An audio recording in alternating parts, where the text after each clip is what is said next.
G'day everyone and welcome to the Inclusive Classroom Part 2.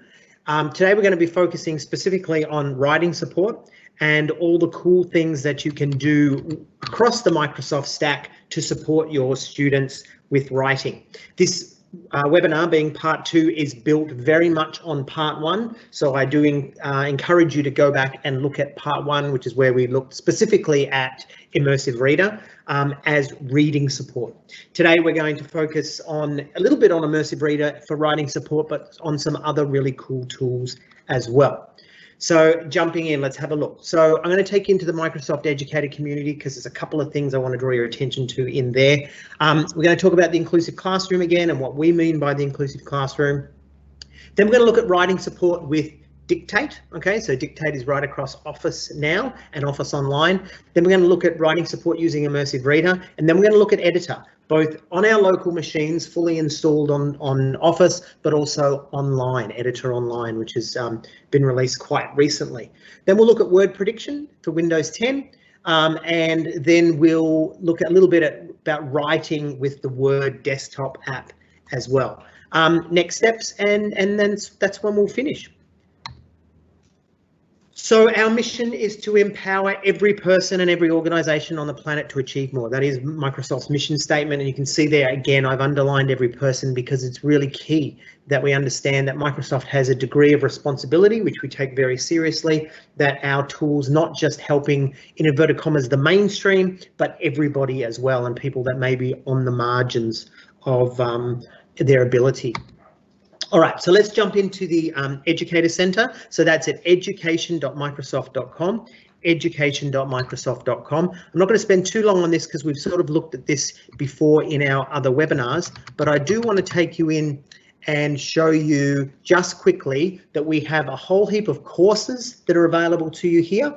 Okay, so you can click on those, go in there. There's 1 hour, 20-minute, 90-minute courses for you. We have groups of courses brought together called learning paths. Now, what's important about these learning paths today is if I click on learning paths and then if I start looking for the word inclusive, you're going to see we have 3 large groups of courses, learning paths around inclusivity. And 3 different levels. Okay, so this is the foundation, this is the specialization, but I'm going to take you in and show you the foundation because there's some really good courses in here that are going to help you get right across the tools that we're looking at today. One in particular is Empower Every Student with an Inclusive Classroom. That's an excellent course that I really want to recommend to you, but there's a whole heap of other courses in there for you as well. So again, we went to the Educator Center, then we clicked on the learning paths, and we just start looking for, just start typing inclusive. Just start typing inclusive and then they'll come up like that for you. All right, so that's how we do it. Now remember to sign in using your school email address and password. That will get you straight into the Educator Center, and it will keep a record of everything that you do. All right, so keep that in mind. All right, now when we come into office.com, which is our starting page, our landing page, just remember to sign in using your regular school email address and password. All right, so again, just sign in to office.com using your regular email address and password. Now there's something I just want to talk about a little bit. Now, I'm not going to harp on this too long because I did go on about this in the first webinar, but that is understanding about the different kinds of Office. Now we have Office that is fully installed on our machine. You may be using Office 2016, Office 2019 is the most recent one. But we also, wrong button. We also talk about Office 365, and Office 365 are those online apps in the cloud. All right, and so that's what we find at office.com. And again, we'll have a bit of a look at that in a minute. But then we've also got this other brand of fully installed software, which is called Microsoft 365 apps. Used to be called Office Pro Plus. You may have heard it known as Office 365 Pro Plus. It's now called Microsoft 365 apps, and you can download that And if you're from a school, well, then you're going to get 5 free copies. Every student and every teacher in your school has the access to 5 free copies of Microsoft 365 apps. Now, I do want to show you how to access that. I'm going to come back here into my Office start page. After you've signed in, what you do is you come over here to this button where it says Install Office, and you click on here and you'll get the latest, greatest installed version. Now, it's a subscription service, so as long as you stay at your school, it will continue to work, but if you leave your school, it'll stop working. Now, why that really matters to us as people that are concerned about accessibility is because this version of Office, and let me just jump back for you, this version here, Microsoft 365 apps, is subscription, which means that it's constantly updated with new features and new tools. Office 2019 and Office 2016 does not mature. Okay, so that means it doesn't have all the bells and whistles that 365 does. Now, when you've got 365, and when your students have got 365, it's going to be much easier for everybody to be on the same page, but also to be using the latest, greatest accessibility features. All right, so keep that in mind. Okay, so when we talk about engaging every learner in a diverse K-12 classroom, what do those classrooms look like? Well, again, 50% of instruction time can be lost to managing students' needs, including assistive technology. Virtually 100% of schools in Australia have students with identified learning difficulties enrolled. There may be 1 or 2, but it's pretty much all of us. Almost 20% of students, that's 1 in 5, require inclusive education support. That's 1 in 5, and oftentimes that's going to fall to 1 teacher in a classroom, especially in a primary setting. And then almost 30% of New South Wales students are from a language background other than English. Now, when we talk about the inclusive classroom in Microsoft, we want you to know that inclusive education tools give more students personalised access to their curriculum. They optimise educator time and they improve learning outcomes. So students are going to increase their independence and experience a reduction of stigma because it's no longer the aide or the teacher or even calling on peers. The technology supports the student and that brings a level of invisibility, and especially in a one-to-one school where that is that all the students have devices, it's the same technology as everybody else in the room, it's the same software. We want to make sure that educators are empowered to engage every learner, so the technology is a help, not a hindrance. It's not another thing that they have to deal with, but the technology is there, it works, and it's going to support them. And then lastly, we talk about institutions building reputations in the community as positive places that promote equity and inclusion. So as a school, when we turn on these features, or even as a department of education, for example, when we turn on those features and we turn on that software to students, we're actually helping them, and that builds our credibility with the community. So the inclusive classroom at Microsoft is 4 areas. It's reading support, it's writing support, maths support, and speaking and listening. Now, last time with Immersive Reader, we went on about reading support, and again, I invite you to go back and have a look at that. Today, we're going to focus on writing support specifically. In an upcoming webinar, we can look at maths and speaking and listening. So talking about writing support, there's a number of tools that I want to introduce you to today. What's going to be great for you is to go back after this webinar, make sure that you've downloaded Office 365 Pro Plus onto your machine, open up the online version and start playing around with this stuff. But I'm definitely going to steer you to some resources to help assist you to do that. All right, so the first thing we want to talk about is Dictate. So Dictation, or you may have heard it called speech to text, is available across multiple platforms in Office. So this allows students to speak into the device and the written text will appear in the program that they're using. So it's a quick and easy way to create drafts, outline, notes, or just to get thoughts out into the text. So Dictate lives in Word. Now I'm going to give you a bit of a demo now and take you through some of the things that you can do. So I'm going to open up the Dictate. So it's just Word Online. So again, we just go into office.com, we click on Word Online. It does work in the full app if you're running the Microsoft 365 apps, but we're going to jump into the online one. So I've got a page here that's open already. You can see that the Dictate button lives over here. I've got a little drop down arrow here. You can see that there's also a transcribe feature there as well. So what I'm going to do is I'm going to click on the dictate button. I have to wait for the little light to come on, and once that little light comes on, then I should be able to start talking. Last Christmas holidays I played with my puppy Brandy, full stop. I sprayed water at her, full stop. I wrestled her and I played soccer with her, full stop. We sat down together, comma. We said jokes to each other, comma. We played and played until I had to go into the house and eat lunch, full stop. I said to her, comma, open quotes, you are amazing, exclamation mark, close quotes.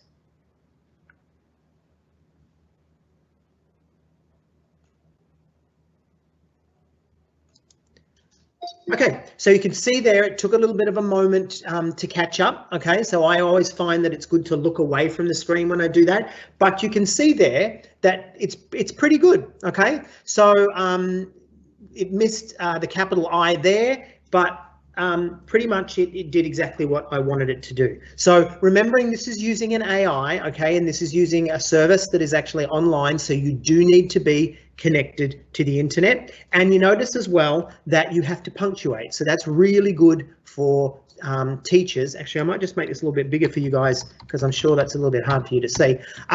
So you do need to punctuate, okay?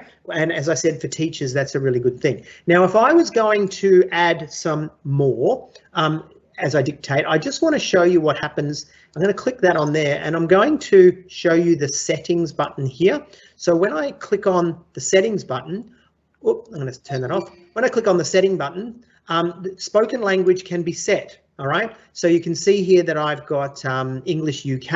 If I scroll down, I should be able to find English Australia, so it's going to be listening for my accent. Okay, do you want it to auto punctuate or not? Okay, so that's a brand new feature there. I didn't even see that there yesterday. Okay, so auto punctuation, do I want it to auto punctuate or not? When I'm using this with students, I would probably turn that off.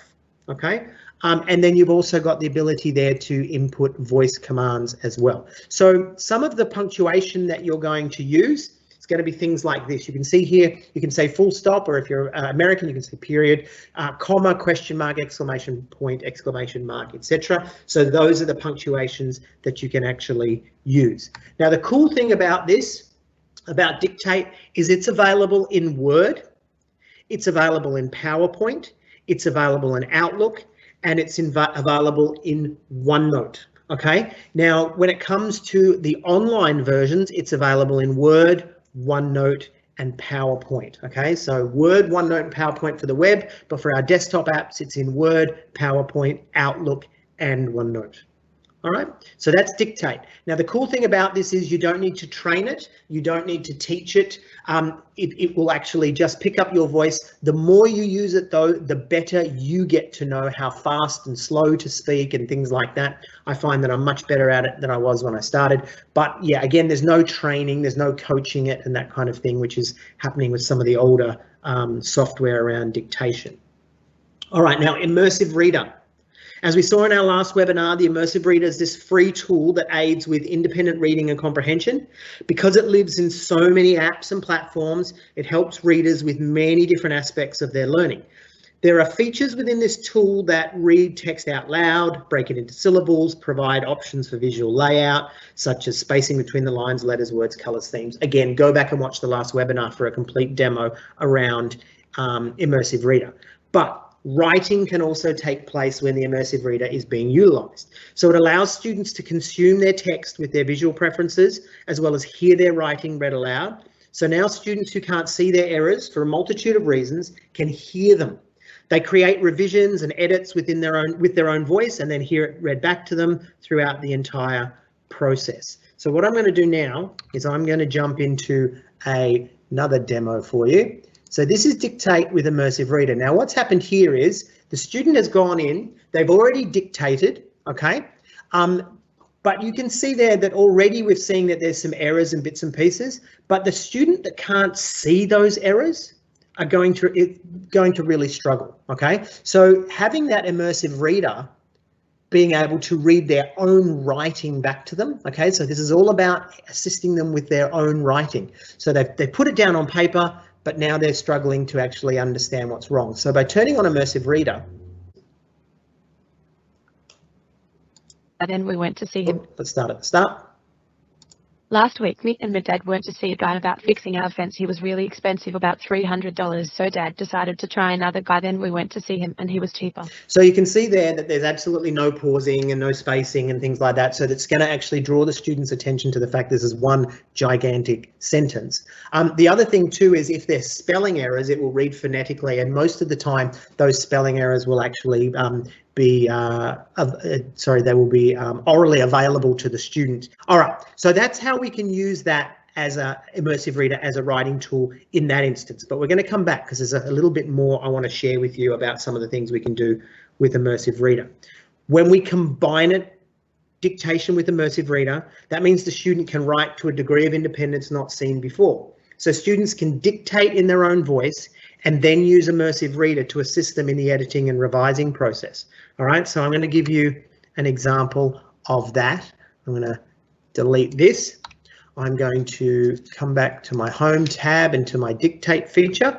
And what I'm going to do now is I'm actually going to dictate. Last week, me and my dad went to see a guy about fixing our fence. He was really expensive, about $300, so Dad decided to try another guy. Then we went to see him and he was cheaper. All right, so now you see the student who can't type, the student who can't write but can use the dictate tool has got that ability to get that down on paper now, or at least onto the page. Now, what's the struggle now is that, again, like with our previous student, they can't see their errors, they can only hear them, so it's really easy for them to turn on Immersive Reader and get that experience. So I really want to stress that Immersive Reader is great for students that can write, but Immersive Reader and dictate are even better for those students that can't write. Really cool tools, a really cool pair of tools. Okay, now dictate and read aloud in Outlook, the desktop app, so Outlook for email. So you think about those scenarios, especially in secondary, where the teacher is sending emails to the student, okay? And the student, if the student is unable to decode those emails because of their inability to write, and then also to respond to them, that whole level of communication between the teacher and the student, our student is actually locked out of that communication method. And I know I've got a child, I should say, in secondary school, and there's so much email back and forth between the student and between my child and the teachers. But here's an email, okay? I want you to imagine this email has come and the student cannot access the text. Okay, so what they can do though is by clicking on the ellipses here, they've got a read aloud button down here, or you could just type up here in the tell me what you want to do and you can look for the read aloud. Okay, and that email will be read to the student.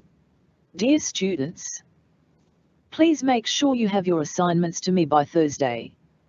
Regards and thanks, Mr. Waller. All right, now that's a really important email, obviously, right? So if I wasn't able to decode that, I wouldn't know what's going on. So having that played back to me is really important. Now my settings, my speed, and all those kinds of things are over here. Now what happens next is if I want to reply to that teacher, let's imagine I'm now the student, and I'm going to make this nice and big so you guys can see that. Now what I'm going to do is I'm going to dictate. Okay, well that's actually the menu. I want to bring up the entire dictate button. There it is there. Okay, so I'm going to click on that now. Hi Mr. Waller, new line. Thanks very much for your email. I'll make sure I get it to you tomorrow. Full stop, new line. Bye.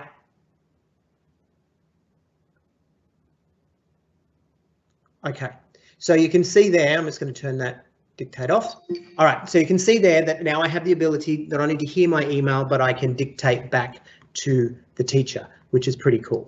All right, so again, a moment ago, that student was getting an email and was possibly locked out of accessing it and locked out of replying to it, but now using these tools, that student can communicate directly with his teacher.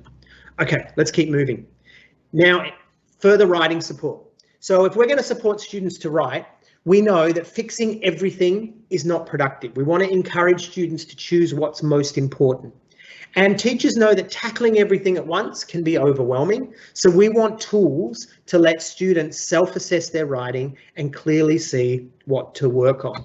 Now let's talk about spell check. Now you guys probably seen this, you probably used it today, and it's right across different Microsoft tools, not just in Word. But when I come across a word that I can see that I've learned that this little squiggle means it's a misspelling. And by the way, let's talk about making sure that students know what all those symbols mean. All right, but what happens there is I've got a list of spelling suggestions when I right click, and now there's several reasons why people with, say, dyslexia, for example, have difficulty selecting a correct spelled word from that list. First, they're going to have difficulty perceiving the difference between similarly spelled words and determining which of them is correct. Now, this can be due to things like visual attention challenges, a challenge remembering the spelling rules, absence of visual memory, tracing the correctly spelled word, etc. So it didn't help once upon a time that Office, and maybe your older version of Office is still doing this, but the new version doesn't. But it doesn't help that we had those spelling menus that they only showed suggestions themselves without any context for the student to help choose the right word.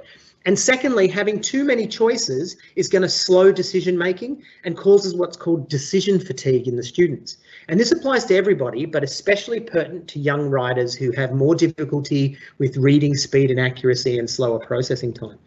And thirdly, those unique spelling error patterns can cause words to look very different from the intended word. So historically, Office spell checkers, not just ours, but others, have optimized to show a smaller number of highly likely suggestions for the most common error patterns. Therefore, it didn't often have suggestions for unusual error patterns such as these. All right. So let's have a little bit of a demo. So I'm going to go into a Word document that I've created. So this student here has possibly used Dictate, or they have typed it out, it doesn't matter. And they've written an article on the Pacific Northwest tree octopus, which is, by the way, one of the great internet hoaxes. All right, but you can see here that they've written their article, or they've written their essay, but they've got a series of errors there. So now what happens is when they click on the words, the spelling words that they're looking for, have a look what happens when they right click. Instead of that old form that we see, now what happens is we've actually got only 3 suggestions. And I'm sorry if this is a bit hard for you to see, but underneath each of these words are synonyms. Okay, so the student was trying to write the word principal. Okay, they've got that spelling wrong, and Word has come back, or editors come back with 3 suggestions. All right, principal, principal, and principled. Now, again, that's not going to be too helpful to a lot of students, but for some with this synonyms underneath, that's going to make a difference. Okay, so you can see principal as main leader and superintendent, principal as code, source, and rule, and principled as honorable, righteous, and upright. Now, if you're challenged by text, that's still not helpful. So what we've got this little arrow here, and we've got read aloud. Okay, so when I click on read aloud, you look what it does. Principal, similar to, main, leader, superintendent. So it's reading the word, and it's also reading the synonyms underneath. Let's try the next one. Principal, similar to, code, source, rule. And the last one?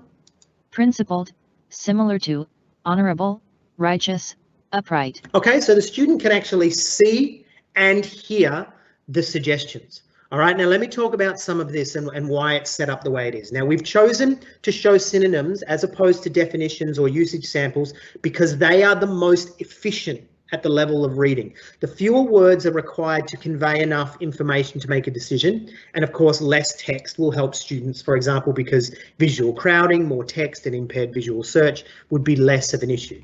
We've also improved the spelling suggestions themselves, and we're leveraging an online spell check engine. Okay, so it's not built into the program anymore, so you need to be online, and it's going to provide a larger language model and a phonetic spelling component that gives us better suggestions. So what I'm saying is that spell check is much better than the old spell check. Now, you might go back to your version of Office or your version of Word, and you're going to say, mine's not doing it. Again, remember, office.com, get the latest version of Office, and you're going to see all these bells and whistles and features. All right. Now, the next thing I want to show you is what's called Microsoft Editor. Now, I'm going to come back into our document. So Microsoft Editor now lives inside many Microsoft tools, not just inside Word, but you can see there's this little button up here, the Editor button. Okay, so when I click on this, what it's doing for me is it's opening up a dialog box outside of the text. Okay, so when we were clicking on these before, it's all happening inside the text. For some students, that's all a bit much. Okay, now you have to forgive me. I've actually got 2 language packs installed on here. Yours would probably just say English Australia, which is fine. Okay, and look what happens when I click on spelling, for example. It takes me to my first spelling error, and it's showing me the spelling error in context of the entire sentence. And so I can not only see that spelling error in its context, but I can listen to it as well. I could throw it at my principal to scare her. All right, so I can hear the error. And again, look what I've got here. I've got my my suggestions and my synonyms, and I've also got read aloud. Principal, similar to main, leader, superintendent. But what's great is, look at this, spell out has been added as well. So the student can actually hear the spelling of the word that they are looking, or the suggestion that they're looking at. Have a look. Principal. Okay, so again, what's key about this is it's bringing that outside of the text, away from all the hubbub and mess inside that text there. But it's also giving me, you know, a couple of extra features like the whole sentence read aloud and also spell out. All right, so that's what we do when we look at spelling, but we've also got these things here, refinements, okay? So I'm going to jump into the English Australia one, and you can see here I've got things like clarity, conciseness, formality, punctuation conventions, all right? So I can actually, you know, depending on how many of those were going to be there in each of those categories, it would actually find them for me. So let's have a look at the conciseness one. Again, it's going to read it to me. They'd be really, really fun, I bet. All right, and I can also get the read aloud and the spell out as well for the suggestions for the changes there. So the thing about the refinements though, let me come back to you here and just show you those again. Let me just, yep. So the thing about the refinements there is that it's an overview of writing enhancement opportunities, and it's categorized, okay? So it shows me all the clarity issues, then the conciseness, then the formality, the punctuation conventions, etc. So the corrections are issues that you're strongly advised to fix, but the refinements give optional advice on stylistic or situational matters. And then you've got the counters and the check marks, right? So you've got the counter here, which is telling me how many suggestions I've got to work through to track my progress and also to celebrate achievement. So it's going to draw attention to elements of good writing. So it gives students this dashboard for self-assessment, and it gives teachers a scorecard to drive learning goal conversations. And it presents the breadth and depth of checks in a manageable way. Now, the flexible workflow choices let you spend more time purposefully scrubbing the document one category at a time. All right, so instead of going linear through the text, I can look at all my clarity issues, all my conciseness issues, all my formality issues, etc.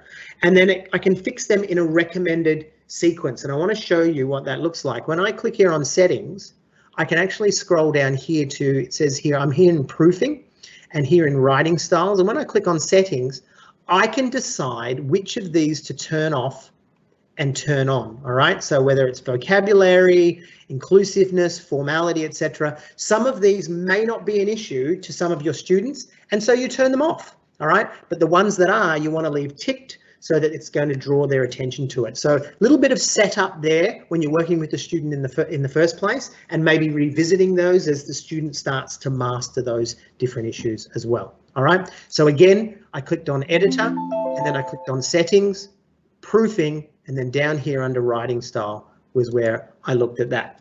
So that's editor inside, and that's inside Word, that's inside Outlook, that's inside PowerPoint.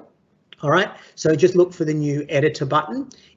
there for yourself. So editor in the browser is when we're looking obviously through our online apps. All right, so again, I'm going to jump back in here. I've got that same article, the Pacific Northwest tree octopus. I can have it open online, and I can also have it open in the desktop version. It's a little bit different here because what's happening here is it's actually giving us a score. Okay, so the editor score is showing us that our article or our piece of writing at this stage is about 56% off what could be considered perfect. So it's giving the student sort of a gamified goal and achievement progress. All right, now what happens a little bit different, I want to point out that when we find our spelling errors, the online version does not give us all that great read aloud and synonyms and all that kind of stuff. And so we may want to be using the full version if that's what we need, okay? But if that's not what we need, we can stay in the online version. Now you can see here, I've got, it's got my spelling errors, it's got my spelling errors. It's also listed any grammar errors. In this case, I don't have any, but then my refinements are here as well, okay? So I've got formality, conciseness, inclusiveness, etc. Now I want to show you the inclusiveness one's quite good because when I click on that, look what it says. A gender neutral term here would have been more inclusive, police officer. All right, so again, you can turn those on and turn those off depending on what you need with your student. There is a basic plagiarism checker, right, which is similarity. So I can check there and it'll actually go onto online resources and make sure that I haven't just cut and pasted. You can see down here, we've also got stats, okay? So we've got readability and distinct words. Now I want to draw your attention to that. So the readability, it's a score based on the Flesch reading score, and it's a score higher than 60 indicates short words and sentences, and most people find it easy to find that kind of writing, all right? So if it's short and punctual, short and punctual is not the word I'm looking for. If it's short and punchy, then it's going to have a high readability score. And the distinct words show the number of distinct words that occur in the document. A high number of distinct words shows a larger vocabulary, all right? So that's really good for teachers to be able to look at. We've also got the timing there. How long does it take to read and how long would it take to speak? And then you've got your enhancements down here. At the moment, there's nothing in there that it's suggesting to me, although it is suggesting that I would have some headings in there as well. Okay, and then you can also give your feedback. So that's Editor Online, not quite as feature rich as the fully installed version, but nevertheless, it's got some features that the other one doesn't have. So I would suggest you look at both, all right? And when you need the full version, you use the full version. When you need the online version, you use the online version. All right, so that's browser. Editor and browser. Now the next thing, and this is for Windows 10 users only, so sorry Mac users and iPad users, etc., but this is word prediction in Windows 10. So what happens with word prediction is just like on your mobile phone, when you switch this on, as the student is typing right across Windows 10, it will actually start to give them suggestions for the words that they're looking for, and it's really easy to turn on. What you do is you come into your settings, okay, in Windows 10. So just find your settings, which is really easy to find. I'll just show you. I'm down here and I click here on my start button, here on my search button, and then I can just start to type settings, or I can start to type the word predict, okay, and show text suggestions as I type on the hardware keyboard. And then what happens there is it will open up a menu for you, and then you just come down here to hardware keyboard and you show text suggestions as I type, turn that on, and it's now Aussie language pack, and so that'll actually set that up for you. Now the next thing I want to talk about is I want to talk about Immersive Reader in Word, the desktop app, right? Because we looked a moment ago about how we can use Immersive Reader to support the writing, for sure, but I don't know if you remember, but last time I talked about how Immersive Reader is different in the Word app.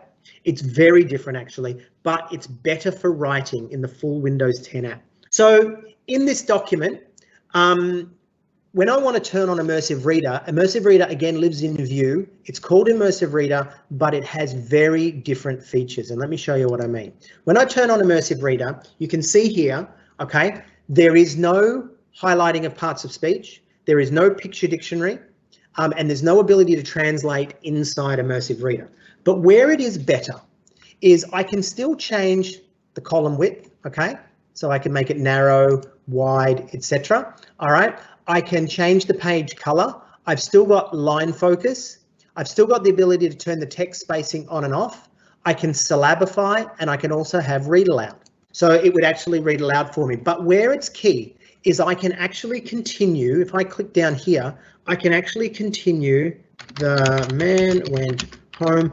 I can actually continue typing inside Immersive Reader, which I can't do in the online version. Okay, now that's key, because what that means is I can do a little bit of typing, I can have my read aloud, I can play around with the text size, etc., and it's not going to affect the original document in terms of the spacing and texting, etc. I'll show you what I mean. If I'm outside here in the document, okay, and I'm having trouble accessing it, if I come back down here to view and turn on Immersive Reader again, I can say the man went home, all right, and I can have that played back to me, etc. When I turn Immersive Reader off, it's continued to go into the original document. You do not get that inside the online version of Immersive Reader. So again, I want to stress, it's really good for writing. It's much better for writing than the online version of Immersive Reader. Okay. Now remembering too, sorry, before I finish, you can run the Word app and the Word in the browser concurrently if you want to use the different features on the same document. All right, let's talk about our next steps. So one thing I want to draw your attention to today is aka.ms/SPED. This is our special education and accessibility resources for remote learning. That's aka.ms/SPED. A whole heap of great resources for you there for special education, remote learning, but also blended learning back at school. Another one I want to draw your attention to is aka.ms/inclusive writing demo.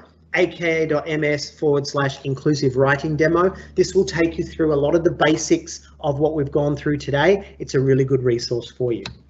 Another one I want to share your attention or draw your attention to is the Microsoft Learning Tools availability. So what tools are available on what platform? Okay, so this is a really good tool, and I'll make these slides available to you so you can actually look and know where is Dictation. Is it on the Mac? Is it on the PC? Is it on the web, etc. That course that I mentioned to you before, Empower Every Student with an Inclusive Classroom, that's available to you. So please access that. And then just as a wrap, I just want to take you through some of these really cool things that we've got available for you to make your life a little bit easier, whether you're challenged yourself with writing or whether you're looking for, you're supporting people that are challenged with writing. So what I'm going to do is I'm going to take you up into here and show you first of all is what's called the Disability Answers Desk. All right, so go into your favorite search engine, type in Disability Answers Desk. You'll come to this page, you scroll down. It is a 1-800 number from 9 AM to 9 PM, Monday to Friday, and 10 AM to 6 PM, Saturday and Sunday. It's a 1-800 number. You can ring that number. There's real people on the end of the line.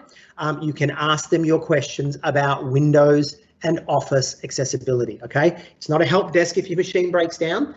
It's all about support for Windows and Office accessibility. And if you're outside those hours, there is a 24/7 chat support there. So again, go into your favorite browser and favorite search engine, type in Microsoft Disability Answers Desk, and that will come up for you. Another one is if you're on YouTube. Hi, I'm Jenny Layflower. Turn her off. Another one is if you're on YouTube. Please visit the Microsoft Enable, MSFT Enable, which is our accessibility YouTube channel. There is a whole heap of videos there telling you all the cool things that you can do and showing you all the cool things you can do in the Microsoft space. All right, so keep an eye out for that one. Another one is if you want to give your feedback. All right, so it's microsoftaccessibility.uservoice.com. Please, you can go in there, you can vote for issues that you want to be fixed if people have already made note of them, or you can post your suggestion as well. And then the last thing I want to draw your attention to here is the Microsoft Accessibility Twitter page or Twitter handle, MSFT Enable. Great one to follow, and you can ask questions to them and they'll support you in that space too. So I want you to redefine what's possible in your school, whether you are working remotely or back at school with a hybrid model. We'd love you to spread the word about our inclusive classrooms tools and tell, first of all, the students.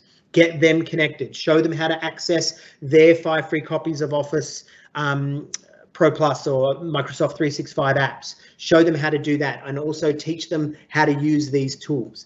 I want you to tell the teachers, I want you to tell the aides and ES staff, support professionals, right? People like speechies and OTs, tell them. Principals, tell the parents as well, okay? Because if people don't know, they don't use these tools. If you want today's webinar, then you can get the recording probably in about an hour's time from aka.ms/TroyYT. And lastly, I would love you to connect with me on social media. So you can find me at Hojasaram on Twitter or look for Troy Waller on Facebook or LinkedIn. You'll know it's me because you'll see this little animation or cartoon in front of the Microsoft logo.